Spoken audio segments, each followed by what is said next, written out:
Tonight's episode is brought to you by Bendetti Optics, my adventure blog at Sherpa.com, and you, our listeners. Let's see if we can get some things going. Let's see if we can perform CPR on those dead crickets that I mentioned in the last episode. Let's see if we can at least get them chirping again.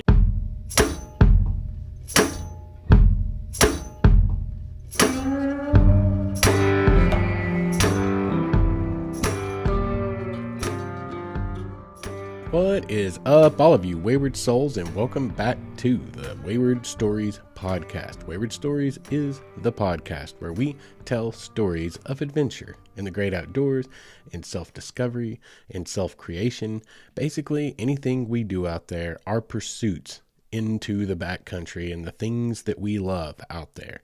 How are you guys doing this week? I am doing okay. Stress, anxiety, lots of that. Boy, I took it on. I bit off probably, I'm going to say as much as I could chew. Don't want to say more than I could chew, but as much as I could chew. And things have been a little bit wild. Learning to time manage, adding 15, 16 hours a week of effort on top of all the other things I always do. And got to go back to work here in just a few days.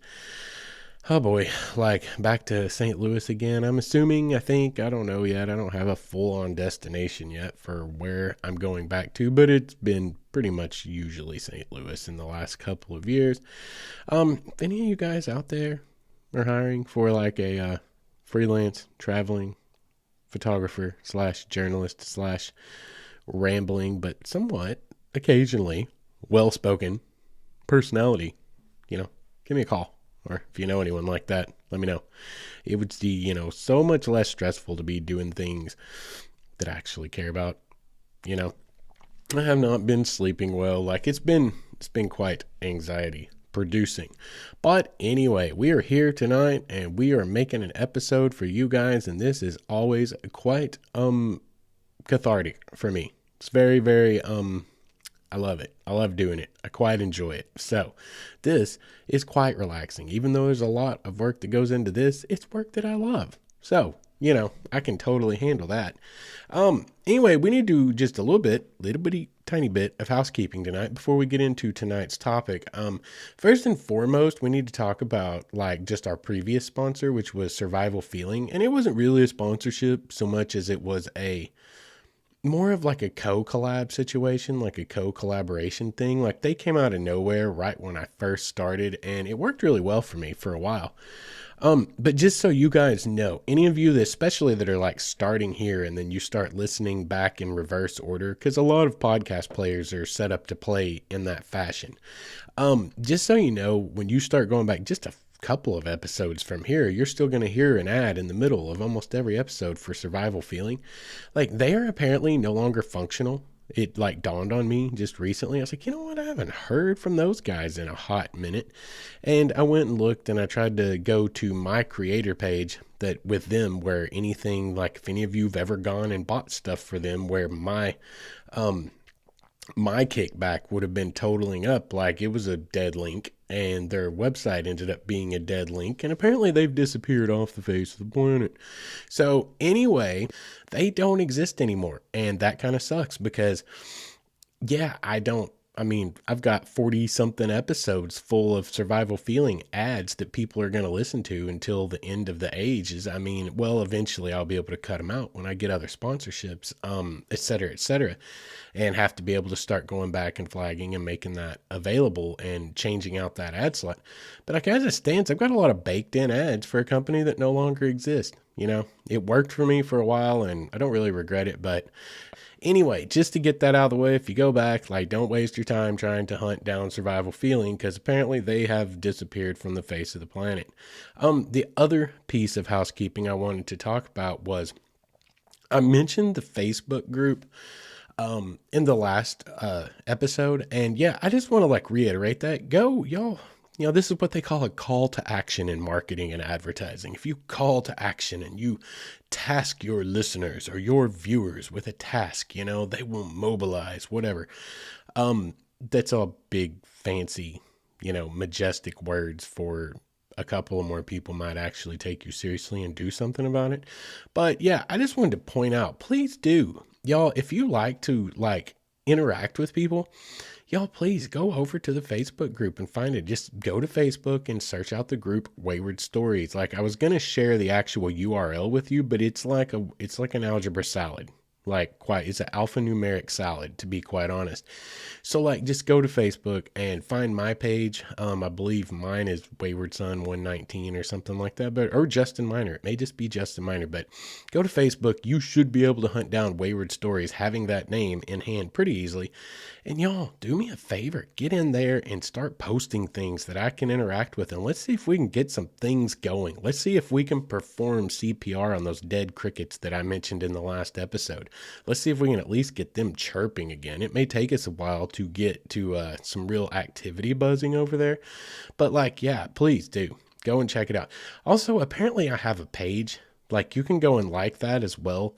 I guess I did that myself, and apparently they're two different things, pages and groups, and I don't even know what the functional purpose of one over the other is. I know the group's private to help protect us all from trolls, but anyway, please do. Call to action to all of my listeners. Go over there and get interactive with this. Like, I would love to see that become a platform at some point. Yeah, when we start having 20,000 downloads an episode someday, it probably will be buzzing. But let's see if we can give it a little jump start. Give it a little CPR right now. Let's see if we can get things moving. Anyway, let's get on with tonight's topic. What are we going to talk about tonight? Well, if you saw the name of the episode, again, we're going to be doing what we did last week, actually. Like, I went back, and after I edited, proofed, and then did an objective listening of last week's episode, or last 2 weeks ago's episode, our last episode, I was like, okay, no, that actually flowed really well. Like, I like what happened in that episode. I like the way that went. I ended up feeling like it was a really strong episode, and I was like, I didn't even get to mention the other things that I had on the list as optional, which was what I've been dealing with water shoes and with my sleeping bag situation. And I was like, the more I thought about it, my creative juices started flowing. And I was like, man, you could probably get 3 or 4 episodes out of this. That's hugely useful, man. Content can be hard to come by sometimes that's inspiring, or that I'm really feeling that I want to sit down and talk about at that moment. But since I didn't really get to finish the last episode, and there was a couple of things I thought about as I listened to it that I didn't really cover very well, I thought, you know what, let's go ahead and do it. Let's go ahead and do part 2 of Gear to Go, whatever we end up fully naming it, but Gear to Go. Let's do it as a part 2. Let's finish up last week's thought, and then we can put some of these other great ideas about gear and gear talk that I've been thinking about down, and maybe we can do them down the road. But this right now, it's on your mind. It's going to flow. Let's roll with it. So we're going to talk about more gear, and I'm going to make 2 notes about last week's episode. One, we did talk a little bit about backpacks, and I did not elucidate that idea super well at all. I just kind of talked about what I've been dealing with as I've tried to decide on a backpack, but I didn't give you any real good tips about looking for backpacks and how to find them for all of you guys that are really just getting into it, or maybe had bought a backpack once, but are at that stage where it's finally run its course. And now you want to, you found you love being outside. You love discovering yourself in the great outdoors, getting lost and trying to find yourself again. You may be at that point where it's time to upgrade, but you've never actually went and fitted out for an actual backpack. So we're going to talk about that a little bit. And the idea came because I really felt the flow was happening in the second part of last week's episode with all the camera talk. And I was like, yeah, that's where you should have been on this from the very start of the last episode, is really just talking through gear, not just the decisions you're trying to make about it, but how to make those choices, how to kind of isolate what it is to you, what's important to you, and what you're trying to do out there. And then you want to tailor your gear decisions, your kit purchases, to what it is you're actually out there trying to accomplish. So that's what we're going to do tonight. And we'll start with just making a couple of notes on the backpack situation.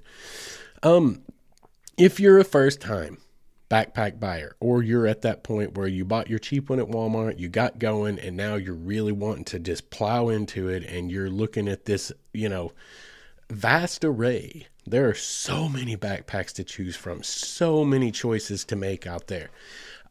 Just tips on how to do that properly. Number 1, and I say properly, like everything with a grain of salt. This is one man's opinion. This is Wayward Son's opinion. Take it or leave it, burn that bridge. build that bridge. It don't matter. It doesn't matter to me. It's just an opinion. But there's a vast array. There's so many to choose from. In my opinion, the best things you can possibly do is, number one, stay away from Amazon when it comes to backpacks. Like, honestly, I've learned some of these lessons the hard way. That's just a cold, hard truth. Stay away from Amazon, because you're going to get backpacks that are coming over on those shipping containers from other countries. And I'm not going to name any specifically, because there's a certain amount of political correctness involved with talking about crap that's coming out of other places. And like, I really don't want to bash on anyone in particular, because they do make some great stuff too. But when you're talking about Amazon, it's funny, like, go on to Amazon, look, type in, like, say, technical backpack, type in like lightweight backpack. You're going to find that everything it kicks back to you is names you've never heard of. And they'll have 3.5 stars out of 30,000 reviews. Like, they're not good products. And that's what Amazon is populating for you. That's what they want you to buy. And you're like, where's North Face? Where's Kelty? Where's all these, where's Osprey? Where are all these bags at? And if you actually type into the search bar, North Face, hiking backpack, Kelty, hiking backpack, Osprey, 3-day bag, whatever, you will actually get returns. And they'll be actual brand name stuff that it will give you. But that's not what Amazon wants to sell you for whatever reason. I'm sure it's economic, because it always comes down to money. Amazon probably owns half the companies that are making the junk that's coming over on the shipping containers that they're trying to sell to you, that have terrible customer service, no one you can ever get in touch with. Just stay away from Amazon. Don't buy stuff online unless you have like 1 billion points on a rewards card or something that you're going to spend. And then, just like we've talked about before, look closely at reviews. You will run into this all the time on Amazon. I almost bought something recently. It wasn't even outdoors related. It was actually for my house. And I almost bought it because it had a whole, somehow it was showing like 4.5 stars out of a buttload of reviews. It looked great. The price was right. I was like, okay, I think I'm going to go with that. But I made sure and did my due diligence, and I went down, and what you have to do is you go down into the Amazon, their search, or not their search bar, but you go down into the reviews and you click on the filter, not the filter, actually sort by. Go to sort by. Don't click on most relevant reviews. Switch it down one to most recent reviews. And this was one of those specific cases where the most recent reviews were garbage. Like, this thing that I was trying to get was actually supposed to be one specific material, and that material was super important. Like, that's the whole reason I was going to buy this dang thing. That's really the only reason anyone was there to buy this thing, was the specific material that it was made out of, a certain kind of wood. Super important. Anything other than that's not going to work. You go in and look, it's literally labeled right in the top, exactly what it's supposed to be. It has that specific kind of material in it, and that's how they're selling the stupid thing. And I went into the reviews, and the most recent, when I clicked it to most recent reviews, every one of them was 1 star, and it was irate people. And every one of them was like, it's specific. This is false advertising. This is the definition of false advertising. It literally says it right there. And the header of the product description is right there. But I got the box, opened it up and pulled it out. And the piece of paper that comes out with it literally says, this is a bamboo product, which is not the product, not the kind of material or the kind of wood that they literally sold it to. That's why everyone was there, to buy it for that specific material that it was made out of. And they get it in the mail, and it literally says, this is not what that is. And they couldn't, most of them were like, where's customer service? We can't get a hold of anyone. I'm having to ship this back and fight with Amazon about it. So anyway, Amazon has a lot of great purposes, guys, for a lot of things. But I found that outdoor products, kit and gear products, not really the place to get them.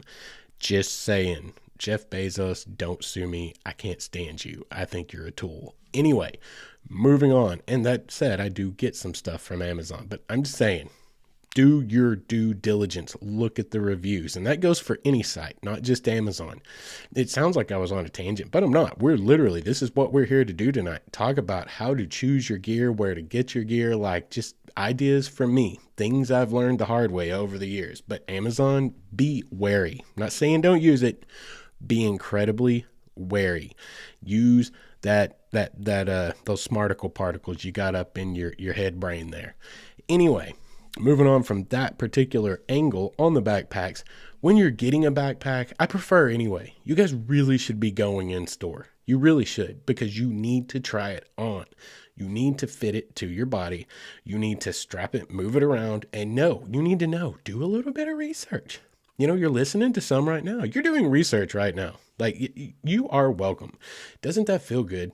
You are relaxing and enjoying yourself, but you're actually expanding your mind because you're listening to me elucidate the ideas of how to how to buy backpacks. And that's what you're doing right now. You're doing some of the research right now, but follow up on that. Don't take me at my word. Never, ever, ever take me at my word. I can be wrong. Everyone is always wrong at some point. So go and do a little research, but figure out if you are new to this, which is, again, I hope a huge part of my audience, and you're being encouraged to get out. Go to the stores, go to REI, better yet, go to your local shops. Like here in Fort Smith, Arkansas, we have the Woodsman, and they're a great place. If you go to Northwest Arkansas, you've got a couple of really great places to choose from. You can go check out Pack Rat. You can go check out, for different things, you can go to Ozark Mountain Trading Company for a lot of kayaks.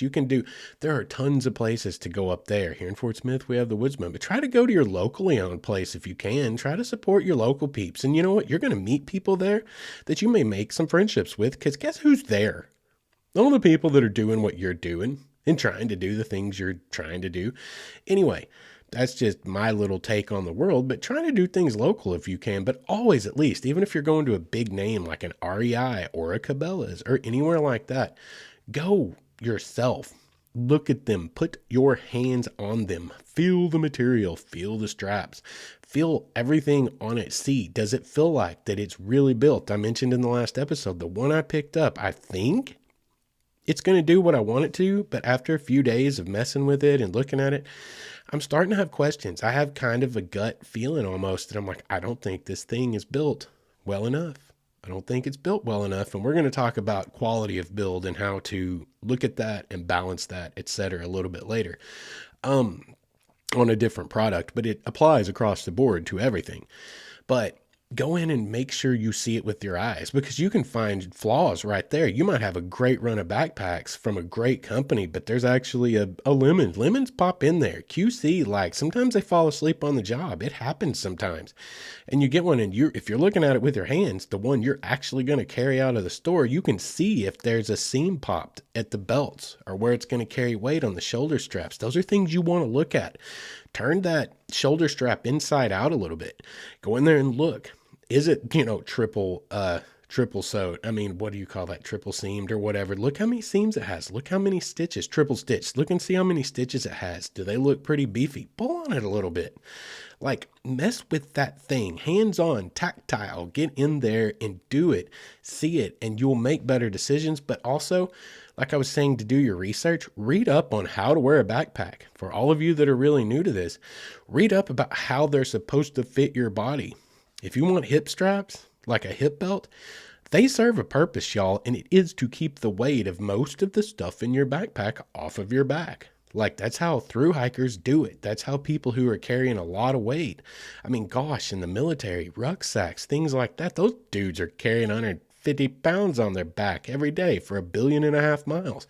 Like, the hip belt is super duper important. Like, it carries a bunch of the weight, and it saves your back, it saves your shoulders, but you also have to wear it on your shoulders right. And the chest, where you tighten across the chest, that makes a huge, right across your sternum. It's like a sternum belt almost. That is a huge deal as well. Those kinds of things, you need to know how it's supposed to fit. Like, look at it for your body size, your height, all of those things. There are charts online that you can look at, and it will help you get a better idea of what you need to be looking at. And I highly, highly, highly urge you to do that. Like, I highly recommend it. Do your research first, but then go and see it in person. Put your hands on it. Like, we don't have an REI super close to me, but like I said, I'm having a little bit of buyer's remorse on this backpack. It's just a gut feeling. I've carried it around for a few days. I've, messed with the straps. I put it on. I really filled it up with all my stuff, put it on my back, worked it all out, and something doesn't feel right. And it's not really a comfort thing. I think it's more of a subconscious. I know it's not built quite as well as I would like it to be built. So there's a really good chance before I head back to St. Louis, I'm going to take it back, get my money back in the account, and I'm going to go check out REI when I get to St. Louis. And this is going to be one of those that I may not be able to get by with trying to do an upper mid-level thing. I may just have to spend the money because I've exhausted all options trying to do that upper mid-level gear when it comes to backpacks that I have or that I've seen. You can't see it all. You can't run across it all. If any of you guys have any great insight on that, get at me, please. I would love to hear it. But this one, I'm not comfortable with this one. And I think I just talked myself into taking it back because that's an expensive purchase, $70 plus tax. That's $70, $80, several tanks of gas. That's my entire food budget for the whole month for myself. That's a lot of money. And yeah, I know I'm not comfortable with it. So I'm probably going to take it back. Probably exactly what I'm going to do with it. And, hit REI up when I'm in St. Louis. There is an REI in St. Louis. I've been there once or twice. And I may just have to go in, may just have to spend the money. May just be the way things are going to be for my day pack type of situation. So I highly urge you guys, do the research. Listen to my words. Do the research. Figure out how a pack's supposed to wear, what size you may be needing, and go and see it with your own eyes, touch it with your own hands. And again, I just always urge people, try to buy local, man. Support small business. I'm a small business, so I'm a big, supporter of other small businesses. The big guys are great. They have things that we can't get other places. And a lot of times they get them. That's kind of the balance usually, is you can get them a little bit cheaper. If you buy from a larger company, because they can buy in larger quantities, and local businesses a lot of times have to charge more in order to cover their overhead. But if it's something that you can afford it to cost an extra $10 or $15, if you're okay with that, to be able to support small business, that's one of those caveats where I will do that sometimes. If I find that it's not that much more than buying it from a major retailer, I'll try to do it local. I like to support small business. But anyway, there's more thoughts on the backpack. And let's do, I did want to finish up a thought process on the camera. And this is kind of working out well. We'll push right into the break when I finish up with the camera here. And we can get on to part 2 and talk about the things I didn't get to talk about last week. The camera itself, and the reason I bring this up is because I think it's important. It was about the process. I mean, it was the very last section of the last episode where I was talking about really the philosophy of it and the arguments there about, taking pictures with your phone versus using a camera, etc. One of the interesting things about it that I was sort of talking my way around, but I never hit on it as a point, and it's a point that I want to make right now. And that is, for a lot of people, and this is very true of me, and this is something to consider if you want to do photography. Yeah, you can get some great stuff with your phone. I told you last week the shortcomings a phone has, but also the great perks that it affords you. And you have that in your pocket so far to consider, but consider this as well. When it comes to actual photography, there is something incredibly soothing. There's something amazing and fun about the process of photography. Okay. And by that, I mean, number one, learning it. You go in and you need to learn about exposure rates. You need to learn about the aperture. You need to learn about some of the stuff. You can go out there. Some people just have a naturally good eye for a frame, for a shot, for a subject, for composition. Some people have that natural eye. Some people are very artistic. They're left-brained or whatever they say. But you do need to, do a little research, just an overview of the theory of photography and kind of get an idea. That's really important. That helps you a lot. But you do need to learn some of the technical aspects like exposure rates, aperture, all the different things. But for most of us, me especially, when I'm out there taking photography, it is very, very, very soothing. It's the process itself is a part of, it's like I've talked about before. Every time I go camping, I'm starting a fire the hard way. Not with a bow drill or a fire plow or anything that insane, but using a sparker, having to build a nest, having to chop things super small and shave sticks. And I mean, I do it kind of a crisscross, a mishmash between a full-on bushcraft survival situation, but also using like a sparker. Like I don't just like use a lighter. But the whole point is, for me, every time I go, it's practice, and that's something, a skill you want to be on top of, especially like I look at it from a search and rescue perspective. You never know when you're going to have to stay the night out somewhere because you hurt your knee or something went wrong or whatever, you got stuck somewhere. But also because it's super calming. I love the process of doing. It's super cathartic. It's super soothing. It is enjoyable to do that for me. That's kind of how photography is. You go out there, you look for your shots, and over time, this is what's beautiful about this, so much fun, is because over time of taking pictures, and as you graduate in your ability to capture shots, to capture, moving water, to capture whatever it is you like to capture, landscapes, you start to learn the things to look for. It's kind of like fishing. It's kind of like playing the lottery. It's kind of like pulling what do you call it? The arm on a slot machine. I mean, I've never been into gambling, but there are people that are. Like, there's a part of our brain, treasure hunting and people with metal detectors, and that there's this idea. It's kind of gambling every time. It's like you're trying to make the odds work in your favor, and you're hoping you get something. You hope you catch that 5-pound smallmouth. You hope you hit the lottery or you hit the jackpot or whatever. That's kind of how photography can be. You're out there and you've worked the odds in your favor, so to speak. You have learned, you've spent all this time taking photos, and over time, as you grow and experience, and for me now, it's been 3-4 years of really going after it.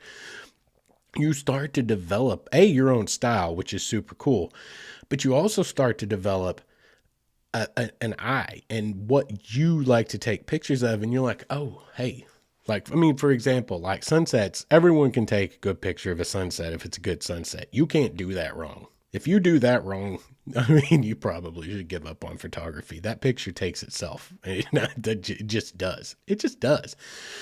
But if you can see, like, this is just an example, you can look up and go, ooh, we've got a lot of low clouds. We got kind of a mid-level ceiling. They're kind of wispy. It's spread out wide across the sky. We've only got a couple hours to sunset. If something doesn't blow these clouds out of the sky when that sun hits the horizon, and it's coming through a whole day's worth of atmospheric warming and smog and haze and the humidity that grows over the course of a day, you're going to get those colors. And that's going to happen on any given night, but those colors only show up to us and our eyes if there's clouds in the sky to catch it. And you can actually tell sometimes 3-4 o'clock in the afternoon, ooh, today there's a really good chance of there being a great sunset tonight. And if you know a place that you like to catch sunsets from, you might be like, you know what?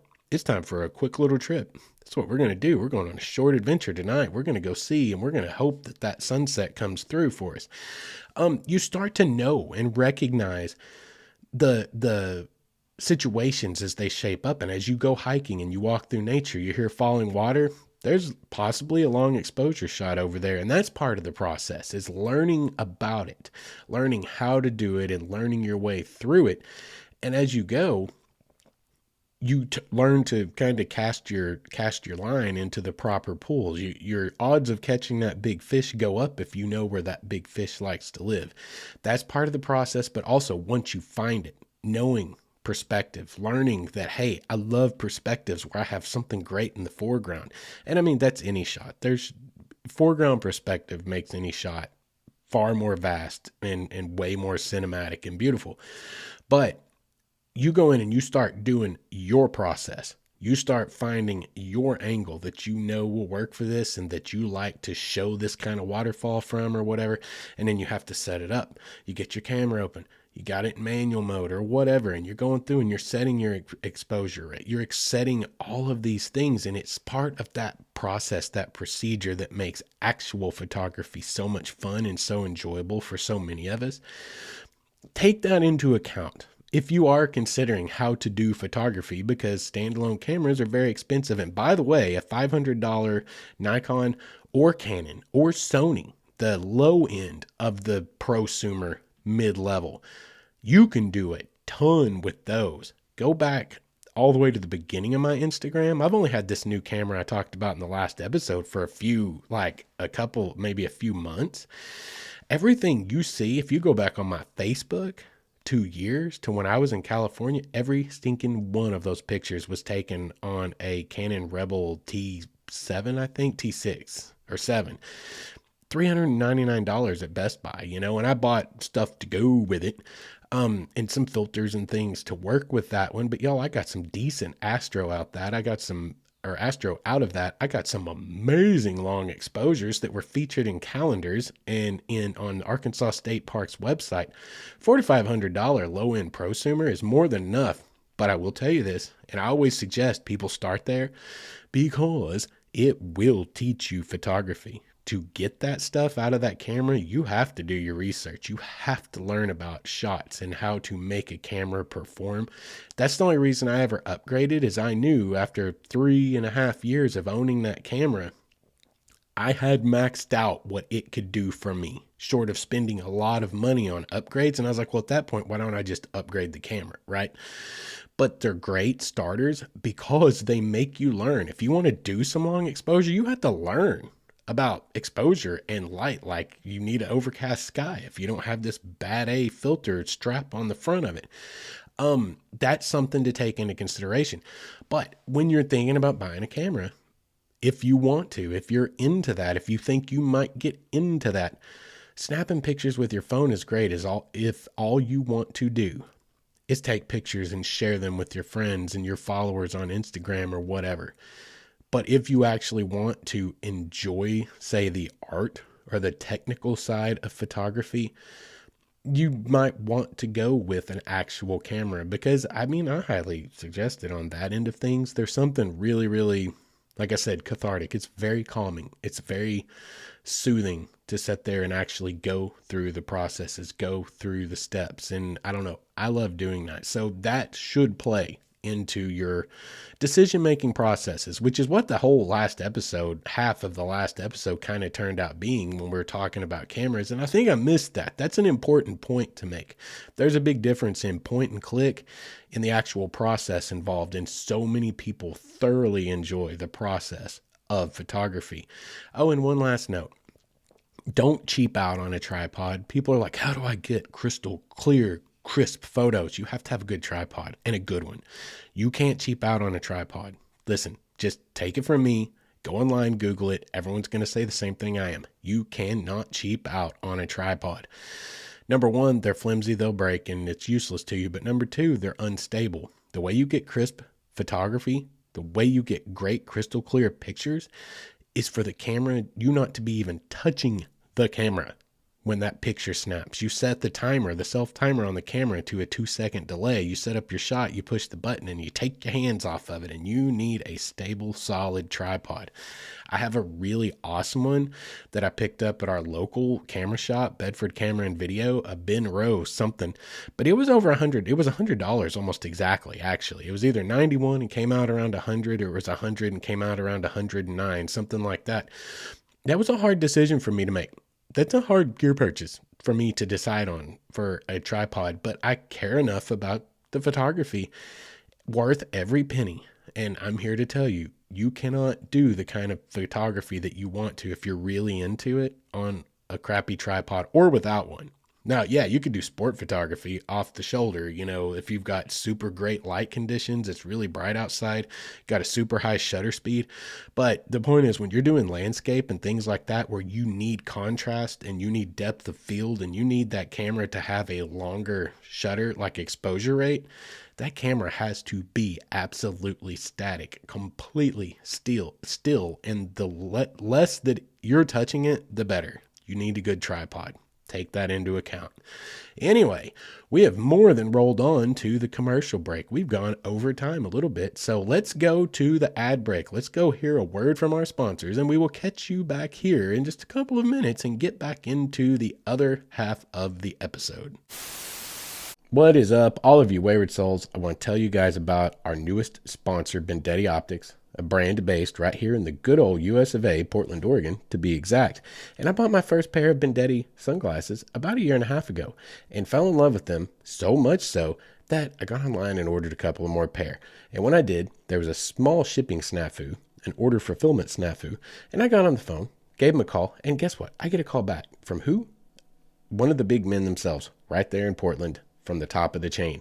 Have a great conversation, and we end up starting this great relationship we have. They more than made right the little snafu that occurred, and I am now a huge proponent of them because I can tell you from personal experience they are good people, and they're trying to compete with the big boys out there coming in at a price point of about $40 but using the exact same frame material, TR90, and the same polarization process as the big guys. As it turns out, something I think we are already probably knew in our hearts, when you buy big name sunglasses, you're buying a big name, not necessarily any more quality than you can get somewhere else, like at Bendetti Optics.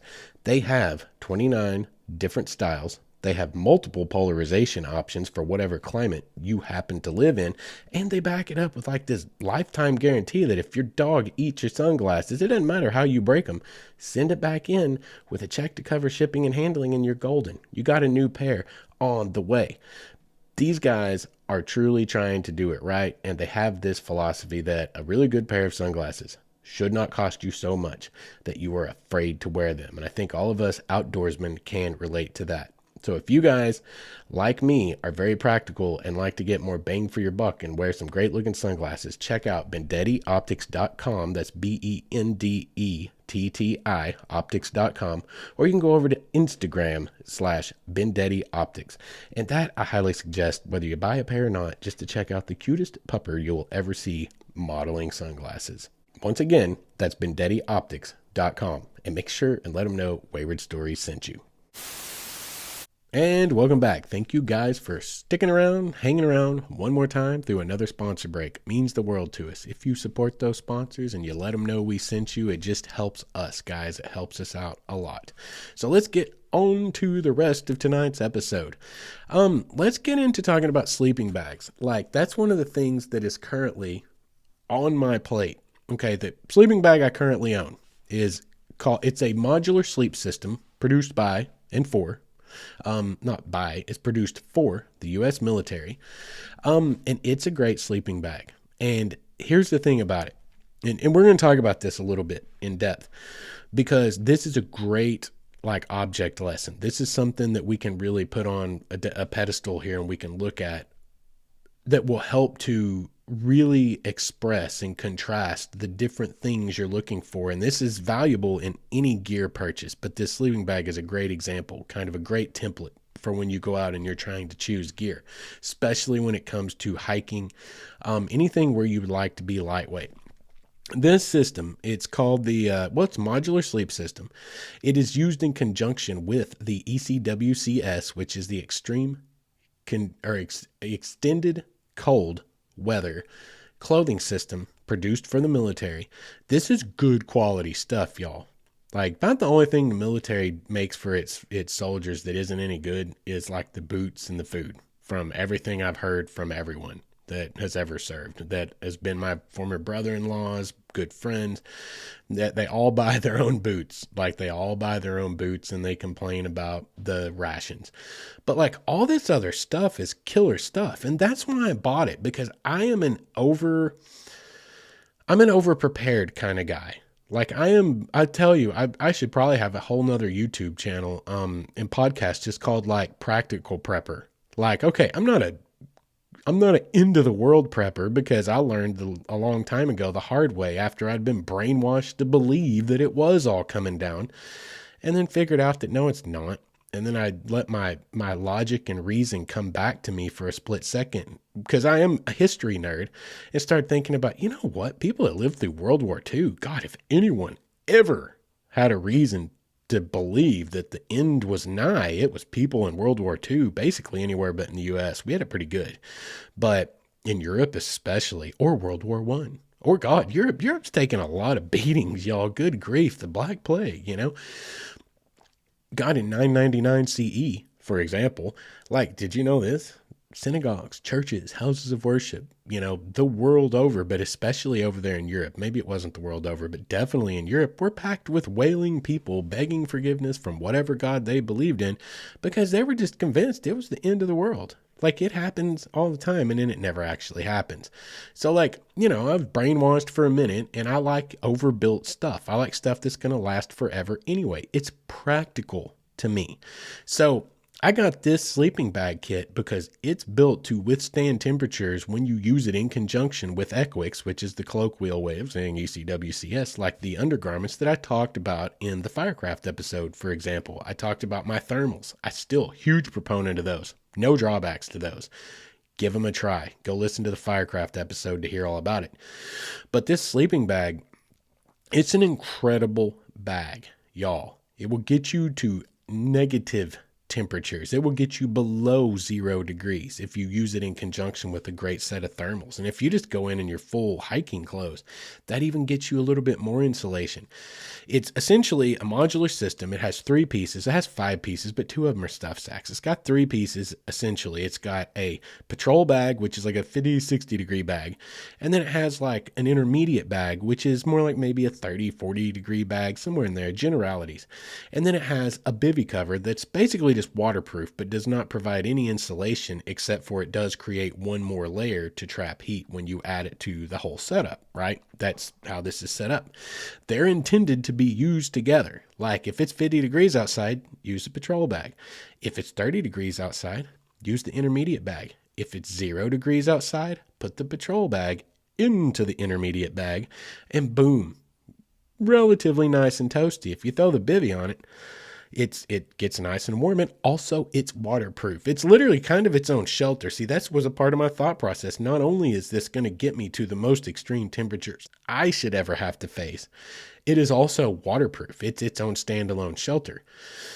And it is all of that, guys. And I'm here to testify to you after 8 years or so, 7 or 8 years of use, and I mean heavy use. I have used the crap out of it. It's something I'm a big proponent of because it's one of those items that I bought and it's worked for a billion years, and it's worked well for a crap ton of time. It's built like a tank, which is what I want. But therein lies the rub.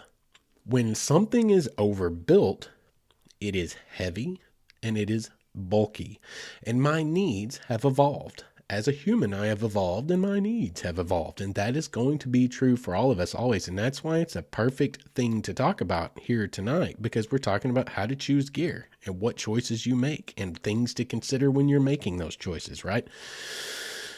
So this bag, what I normally carry it as, I don't even have the bivy cover anymore, which I wish I did. I don't know what happened to it. I probably threw it away, because that's me. I don't keep crap around. Like, I don't keep crap I don't use and don't need. That's how I keep my world tidy and functional where I can actually live in it.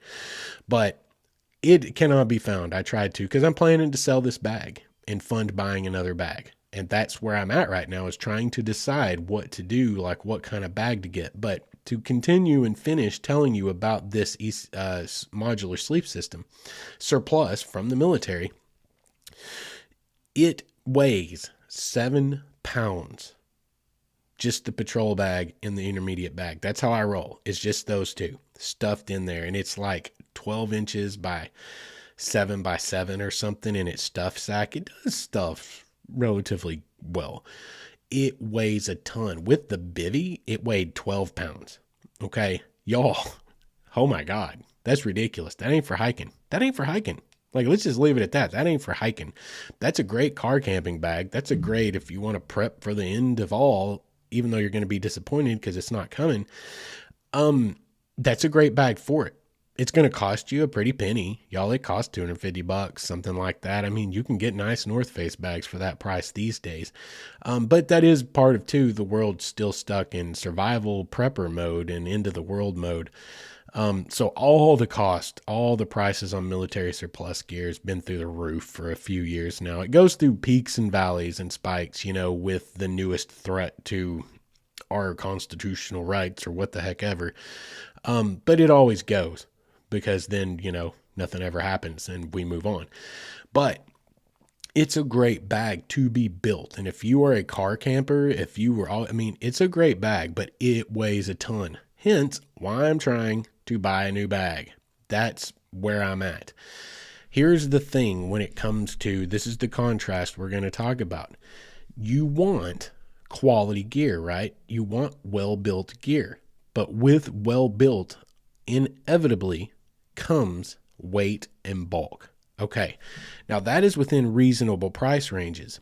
You get into technical gear, that's where well-built, like a tank, but lightweight and not bulky, comes into play, and the price skyrockets, because then you start looking at materials that are super expensive materials. A great place to illustrate that would be like a good hiking pole. You can get $30 or $40 hiking pole, but it's going to be heavy. It's not going to be super strong. You can go from like aluminum, steel to aluminum. Of course, people use wood or whatever, but like if you're buying an actual collapsible hiking pole, whatever.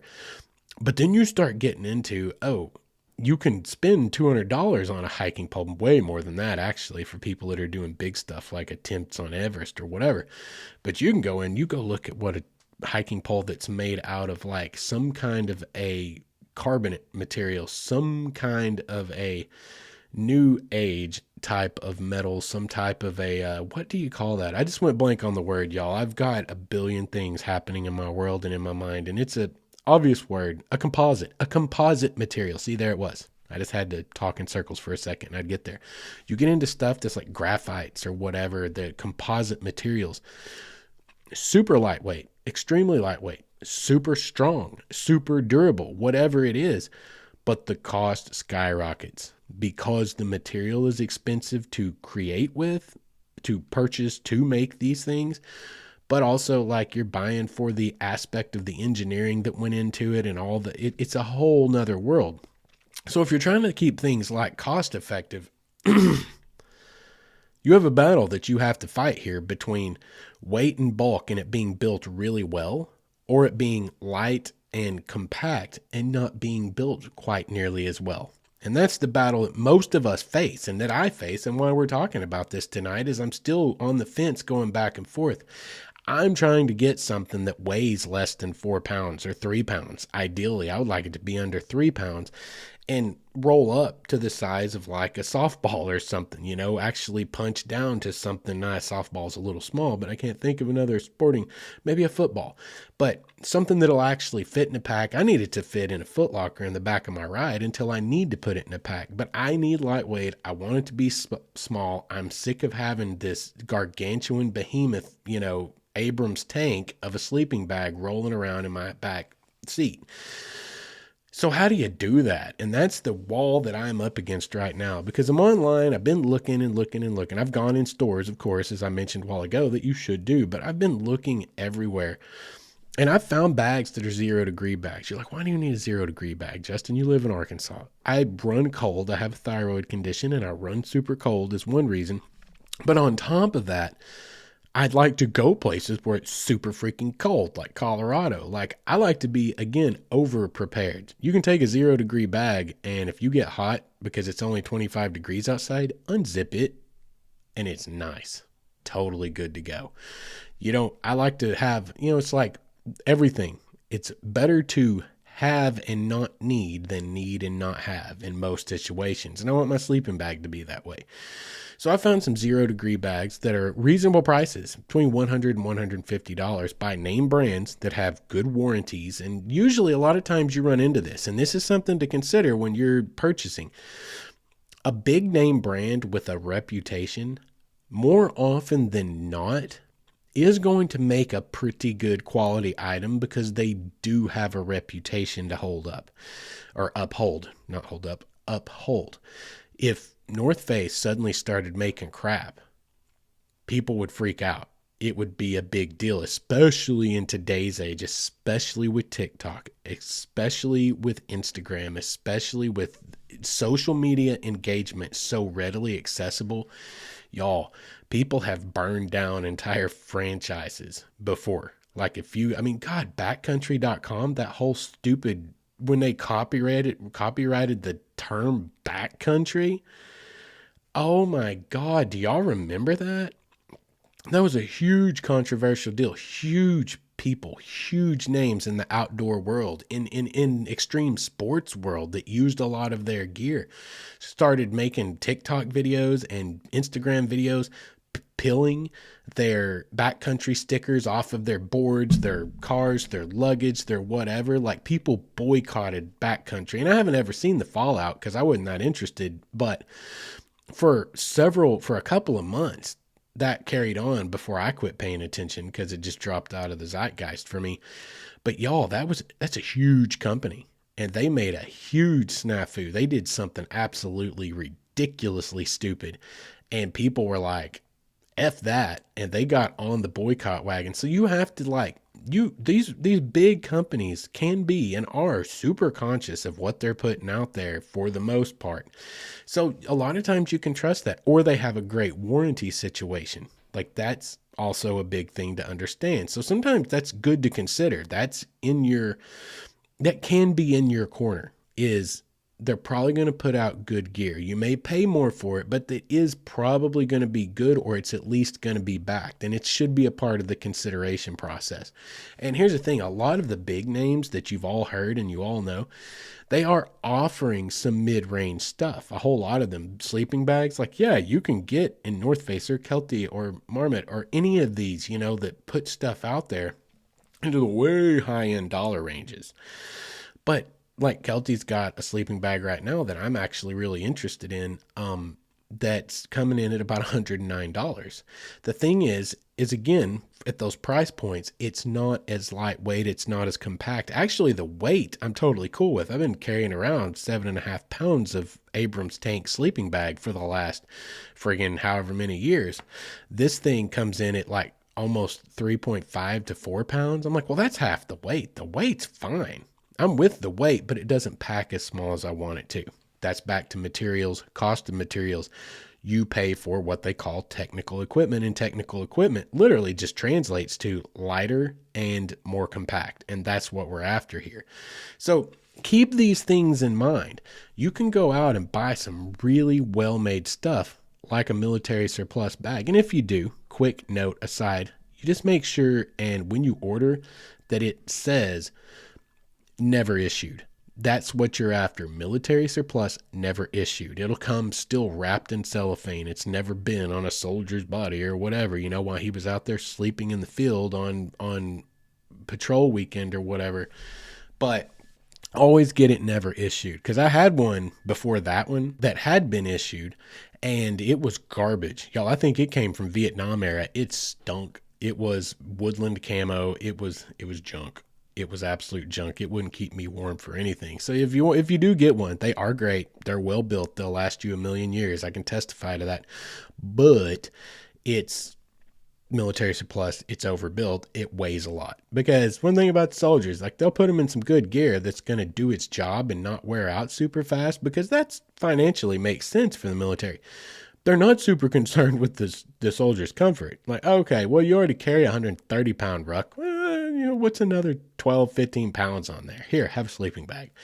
So that's kind of the contrast here. You're looking at, you pay a lot for size and compactness, for packability. Oh, another quick note when it comes to sleeping bags. There's a reason it's called a stuff sack. I was amazed as I've been researching all of these bags. The thing I'm going to look for, y'all, is pack size. Stuffed size. How big is this thing? Okay, not open, 82 inches long, 76, not that. How big is it stuffed? That's the important thing. Understand this. There's a reason it's called a stuff sack. Never, ever, ever, ever, ever roll up that sleeping bag and then put it in and then pull the compression straps. You just ruined it, especially if you leave it like that for long periods of time, anytime you're not using it. That's not how insulation works. There's a reason that it's called a stuff sack. You are supposed to stuff it in. Like in the military, my former brother-in-law, he said they called them punch bags or punching bags, because that's what they did. You get the toe box into the stuff sack and you just grab a handful of the sleeping bag and you start punching it into the bag. You literally punch it in and compress it down that way. It's a chaotic way of packing it, and it keeps everything fluffed essentially, and it doesn't put it in the same position every time you roll it up and pull straps tight, because that will absolutely kill the insulation in those areas. It will compress it where it never comes back. If every time you stuff it in, you actually stuff it the way it's intended to be stuffed, you're essentially mixing the drink. Okay. If you make a mixed drink, but you put everything one at a time and then you don't shake it or stir it, you're only going to taste one part at a time. That's exactly what a sleeping bag will do. Parts of it, it settles into the wrong places. If you want it to work the way it's intended to work, you need to mix it up. You need to shake and not stirred. Punch that thing into the sack. Anyway, moving on from that note, let's get off of sleeping bags. Now, I still haven't decided what I'm doing. I have decided that I'm upgrading and I'm getting out of this bag and I'm going to sell it. What I have not decided is what bag I'm going to. And that's where I'm at on that. And hopefully give you guys a little insight. Maybe that'll give you a little insight to what I look at when I'm trying to pick a sleeping bag. And for any of you that are first time really getting into this, like I do suggest when it comes to sleeping bags, y'all, you could not go wrong. You will not go wrong for you guys that are really starting to get into the outdoors. You're not going to go wrong spending $120 or $130 on a Kelty 20-degree bag or a North Face or whatever brand. It doesn't matter. You're not going to go wrong with that. And that's a reasonable price to get into a 20-degree or less bag. That's an absolutely reasonable price. And I don't think you're going to go wrong with it. But again, just like I talked about earlier, stay away from Amazon. Amazon's got some really great looking options out there. And there was one that almost had me tempted, but then I got into the reviews and actually started looking. And go look at those customer reviews that actually have pictures added. You won't regret it. Immediately, I was like, yep. Back off. Nope the heck out of there. This is not going to work. If you have even a remotely similar experience to any of these guys, you bought you a piece of crap and apparently there's no one you can contact to get your money back. So stay away from no names on Amazon. If you're going to buy on Amazon, try to get a name go find it in store or whatever. If you're getting a great deal on Amazon, go find it in store, make sure it's what you want, then order it on Amazon, whatever. But moving on from sleeping bags, let's get on to, and this will probably end up being the last one of the night. We've ran quite long tonight, actually. Water shoes. It is actually spring now. I need to be putting out an episode on the Buffalo River. It'll come out eventually. Like, I know what I want to talk about. It's just I haven't been feeling it in my heart because I'm going to kind of be rehashing some things I've already said about it. I'm trying to find a new angle. The reason why is it's the 50th anniversary of the Buffalo National Scenic River being designated that, and it was America's first national scenic river, and there's a huge celebration going on with it this year. So we got to get an episode out. We can't miss that. We have to celebrate its birthday with it. But it's season now, and the season is you got to have some water shoes. So I had to get some water shoes recently. Why? I've been through a saga with water shoes in the last several years, okay? Here's the thing about water shoes. Many of you just probably get you a pair of Keen sandals, some kind of sandals, right? So many people wear Keens, and they're great shoes. Like I have Keen hiking boots, and I'm in love with them. You guys go over to the YouTube channel, go back 1.5 to 2 years. I've got reviews on 2 different pairs of Keens. Those are some of my best performing videos. They have 10,000 views, so many comments. Like, y'all, Keen makes some great stuff, at least in the things I've owned. Of course, you get that many views on a YouTube video, people are going to contend with you and say, I have pairs and they're crap. But overall, everyone seems to be, saying the same thing. Yes, Keens are great. I've had a pair for this many years. This is a good review. Thanks for doing it. Like whatever. But the sandals are one thing. Sandals aren't going to work for me. Many of you guys do that. It's not going to work for me. The reason it doesn't work for me is I don't like all the river pebbles and rocks under my feet and trying to shake them loose. I've done the Keen sandal thing, okay? I've done different versions of water shoes for well over 20 years now, right?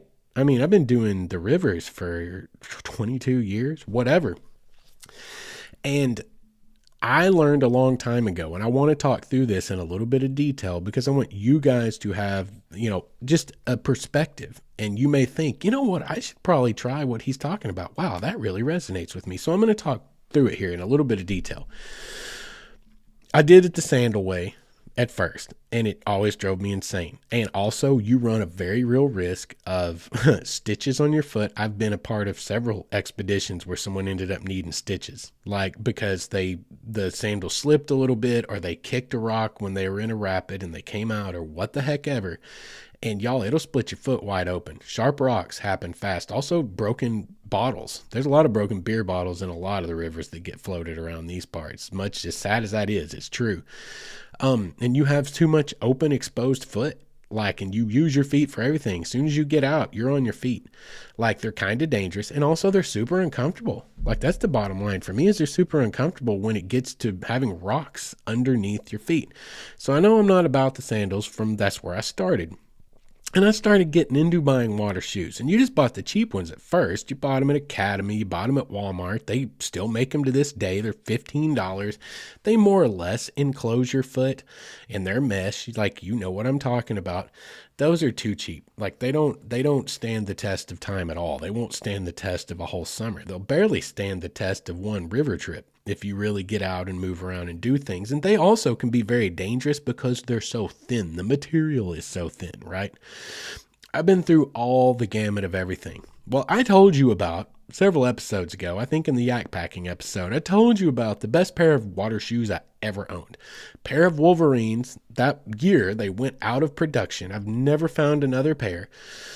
But they were built just like tennis shoes. They were completely ventilated through the soles. They were water shoes, dedicated. They were mesh, but they were built just like tennis shoes. You could wear them like tennis shoes, and they were incredible. They had tennis shoe soles on them, super aggressive soles that kept you from sliding all over the place. It was great. I loved those things. And then I was stupid, and I melted them by a campfire trying to dry them out one night. And it didn't even need to happen, but that was just me, and I did it. And I've regretted it ever since. So I come out of that pair, and I need to tell you this, because sometimes good big brands, and this is one of those lessons, one of the early lessons in my life, that big names don't always get you good stuff. It happens sometimes. There's always lemons everywhere. You just have to keep your eye out. I went and spent like $140 on a pair of Merrells that were made to be water shoes. They had laces, just like shoes. They failed me in a season. Y'all, they tore through, the pinky toe tore through on one side. All of the little paracord like anchor points for where the laces came back and forth across those started busting before the end of the first year, and I was having to jerry rig those things around into all these different things. Y'all, it was a bad deal. It was a bad deal. I just wasted that money. It broke my heart because I spent so much money. I went out of my way and said, this is one of those moments where I bit the bullet and said, I'm going to pay the dollars to get this done and get it done right. And it didn't get it done right. They disappointed me a great deal. I'm like, wow, my $15 on clearance pair of Wolverines outperformed these shoes by a long shot. And these were $130 plus tax. I've never bought another pair of Merrell anything. Like, I've never have, because of that moment. And that's why it's so important for companies to stand behind their products and produce good products, because there's people like me that, I would probably give them another chance. I'm not like bitter. I don't hold it against them, but it's like, no, there's too many brands to try. Why would I ever try again the brand that cost me so much money and failed so miserably? They were terrible. So I go on, and I've been on this saga ever since, for years, of buying shoes. And I've tried going cheap that were built more like tennis shoes. I know I want the enclosed toe, the enclosed foot. I want everything enclosed. But the thing I miss about the Wolverines is they literally had that neoprene style, almost sock part of them that went around your ankle and was tight. Therefore, rocks did not get in your shoes and under your feet, and you didn't have to take your shoes off every time you stopped on a gravel bar. Because every time you stop on a gravel bar that's got water all over it, you're on the river, right? Usually there's somewhere you're going to step, and it's kind of like a little bit of mini quicksand. You go down to mid shin, or something like that, and you just filled your rock with shoes. Even if you don't go that deep, it still fills your rock with shoes. Or your shoes with rocks. Can you tell I'm getting word salad in my brain? I've been talking too long tonight, and I got too much going on. But you end up getting all these rocks in your shoes, and it's miserable. You're constantly taking them off. You get more blisters that way. The ones you can't get out, the little pebbles you can't get out, whatever. And so, like, I've just been going through this battle. So I started buying cheap ones to just hope they lasted a season. And I made a pair of cheap ones last 2 seasons. Actually, I did that recently 2 times in a row. But we finally last year reached the end of the line. We reached the end of the line. I do have a success story tonight. And we're going to end on a success story.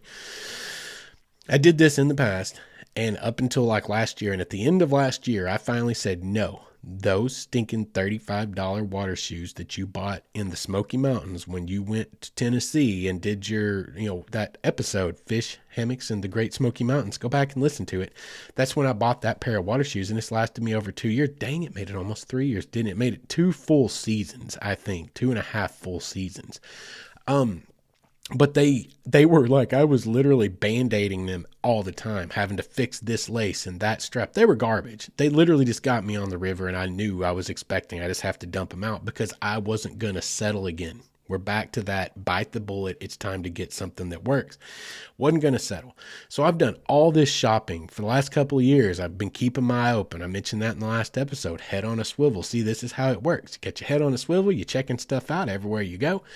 And I finally came across something late last season, but it was so late in the season, I was like, I'm not going to buy them now. That's quite a bit of money. We'll wait till next year and we'll see. But it's a pair of Under Armour water shoes, and they're like Zilchis, I think it's called. I meant to bring the box over here, but they're Under Armour water shoes. They come in at around $80, but I found them at a Cabela's. I tried them on last year, and I was like, wait, they got a fit that I like. Ooh, I don't like this color. This is ugly as heck. This is like some kind of weird baby blue. I don't know, but I don't need them right now. I'm not buying this late in the season anyway, because I'm not going to need them again this year. And I'll look next year, and then I'll order them online if I have to. That's what we'll do. So I found these things, and they're almost like those old Wolverines from 14 freaking years ago. Y'all, they're literally a shoe you wear on your feet with a real sole on the bottom of them with aggressive treads. They're heavy material on top, even though they're completely mesh, much thicker and heavier than that weird netting. This is an actual material that you would like to have on your feet between you and the rocks, and they have the neoprene like liner around the ankle that holds tight around the ankle, and you can get them in a slip-on version or you can get them with the laces. I chose the laces, of course, because you can pull that a little bit tighter. So psyched, and they have like 10 different colors to choose from. So this year it came up, I saw them again. They didn't have the pair and the color that I wanted, or not even the color so much. They didn't have the size I truly needed in store. And so I got online, I got on Cabela's. I knew the size because I tried them on. That's a huge thing about shoes. Make sure you get something that's fitting, but I tried them on in a store here in Fort Smith. And I went on Cabela's and I ordered them in the actual size. That was the problem, is they had a size in slip-on here, but I didn't want the slip-on. I ended up having to go online and order the lace-up version, but I knew the exact size. I got online. I had 10 color choices to choose from. Got them. They came in yesterday. Y'all, only time will tell if they hold up. Like I said, my Merrells back in the day did not hold up. But these, I have high hopes for these. Unless that sole just detaches from the body of the shoe, they feel a whole lot like those Wolverines from back in the day. Absolutely am psyched about this purchase. Again, only time will tell if the workmanship is there. That's the only way we'll find out, is getting on the river this summer, and I can't wait to get out there in those. But they fit great. They stay tight around the ankle. I'm not going to have all the pebbles up in my shoes. You're still going to get some. That's inevitable. You're still going to get some here and there. But I just know, trust me, this is years of experience of trying to find the right stuff, having the right thing once, and then losing it, not being able to replace it properly. And I think I finally found its replacement some 15 years later. And boy, howdy, let me tell you, if I get through this season and they work through this season, I'm that weird old dude. I'll have 3 pair in the mail by next season, and I will use them for the rest of my life, because I just spent literally 14 years not having the thing that I knew worked, because the one pair I had got destroyed, right? I'm that guy. I have poor trauma from being young, and it translates into everything. When you never have anything and you never have enough, when you find the thing that actually does the thing you want it to do and it does it well, you're like, I need 20 of those because I need them to last forever. Because I know as soon as these die, I'm going to go try to get more, and I'm never going to be able to get them because that company will have like burned down in some weird catastrophic plague event that no one could have seen coming. Like, that's just how it goes. So I'm that guy, but I'm super psyched about these. And you guys, it's river season. You're into getting on the river. I highly suggest looking into these. Under Armour's offering this year for water shoes. Give them a look. Take into consideration, especially any of you guys that are newer to this or have never considered going beyond your Keen sandals.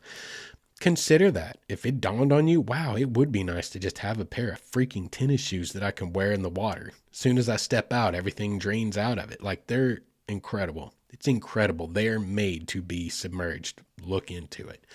Anyway, we're going to end on that success story because I've still got, like I said, I haven't even decided. The stinking sleeping bag situation is still undecided. And the stupid backpack situation may not be as set, and I may not be as excited about that as I thought I was. But here is a success note. Here's a success story, as far as we know anyway. Only time will tell. To end the episode on, we've pushed into our hour. We had a few moments in tonight's episode. Something was beeping outside of our recording studio here. I don't know what that was, but I didn't really have a chance to try to reshoot. We've got a short time frame tonight to get this done and taken care of.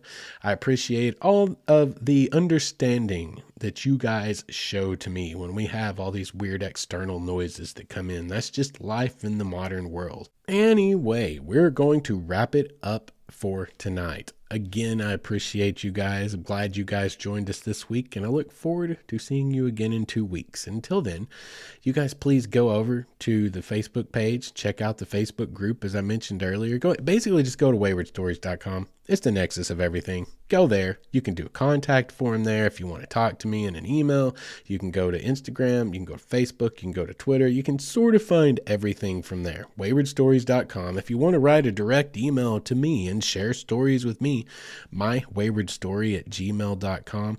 You guys please, rate, review, and subscribe. And that rating and reviewing, guys, again, I've mentioned it before. I would appreciate it if you do it. It helps us to grow.